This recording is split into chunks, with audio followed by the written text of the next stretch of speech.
The war in northern Ethiopia has been one of the deadliest conflicts in recent times. The African Union envoy Olusegun Obasanjo said as many as 600,000 people may have been killed in the 2 years of fighting between Ethiopian troops and Tigrayan forces.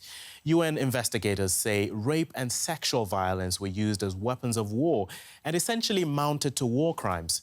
With a ceasefire agreed, more and more stories of the atrocities are emerging.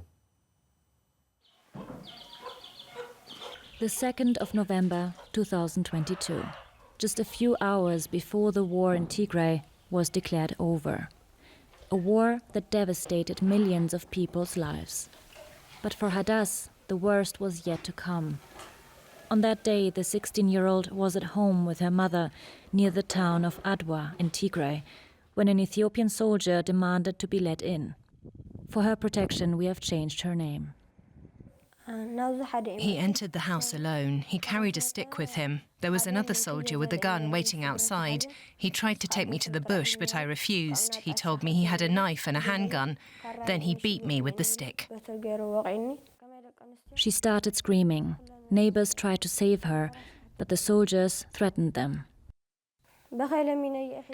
I was crying and begging him, "Leave me alone. I am only 14 years old." But he gagged me. He asked me for my age. I told him I was 14, but he said, "You are a liar. You have breasts." My mother started crying too. She still has nightmares of what happened next. Over the course of several hours, he raped her multiple times.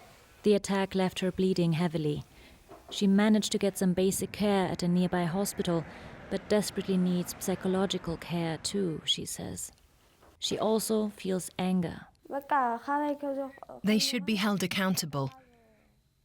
They should be held accountable not only for me, but for all the victims of rape. In Tigray's capital, Mekelle, this doctor and hospital director has been struggling to provide care for patients like Hadass for the past 2 years.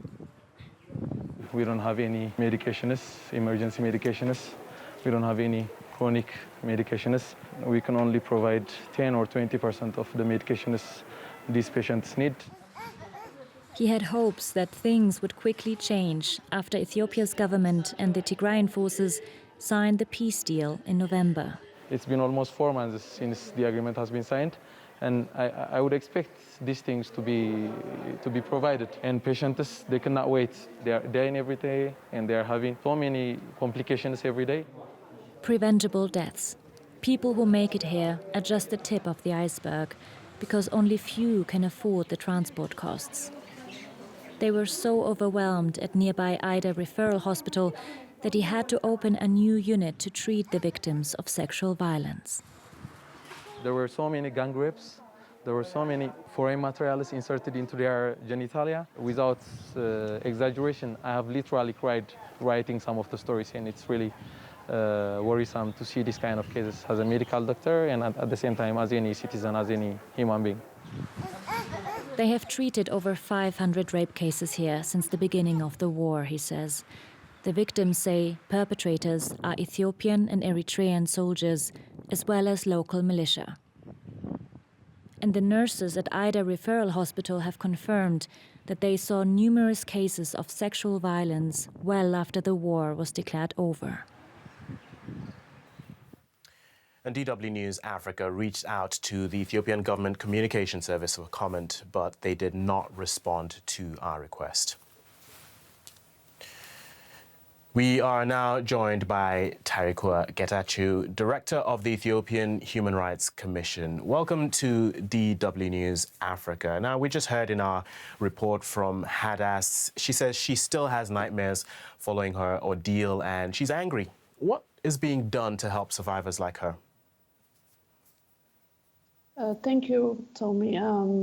We at Ethiopia, the Ethiopian Human Rights Commission, we've issued about 25 reports, including the one with the UN Human Rights Commission, the joint investigation reports with the UN Human Rights Commission, since the start of the war. That's covering the period up to the time when the Ethiopian National Defense Forces withdrew from the Tigray region.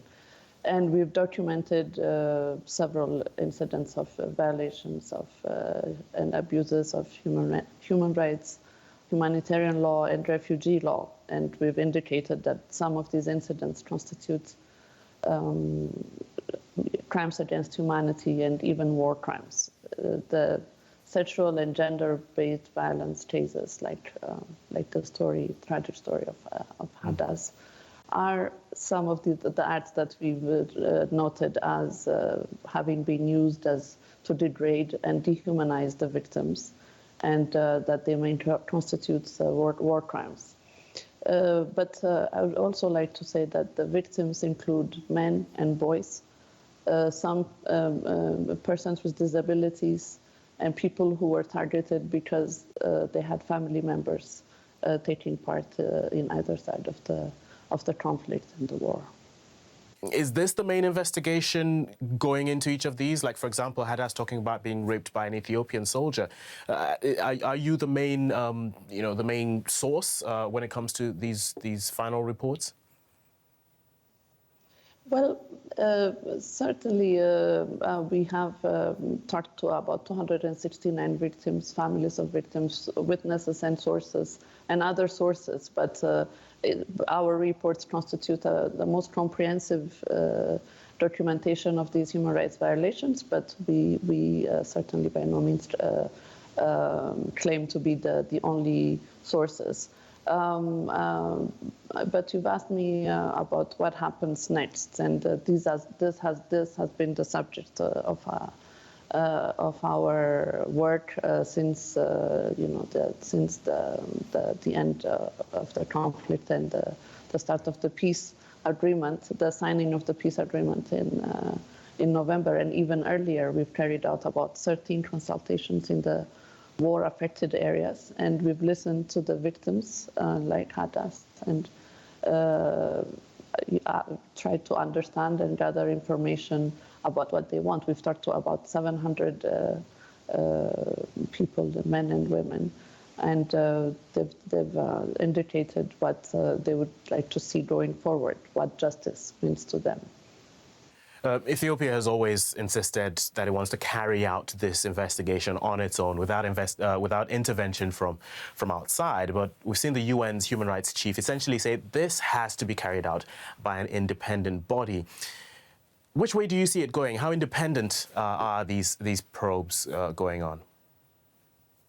The UN Human Rights Council has established the International Committee of Experts on Ethiopia, who have been given a broad mandate to carry out investigations and to collaborate with institutions in the region and in the country, including the Ethiopian Human Rights Commission.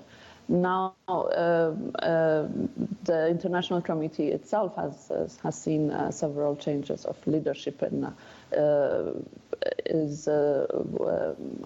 but in January we were very happy to note that they have welcomed the transitional process, the transitional justice process, and welcomed the opportunity to offer support to this process.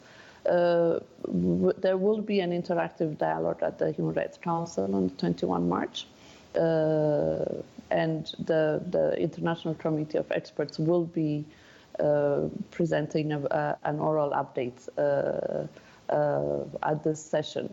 So we look forward to further insight on the next steps regarding that mandate and where it will head at the dialogue, at the interactive dialogue session. Okay. Tigray Getachew, Director of the Ethiopian Human Rights Commission, thank you for speaking to us.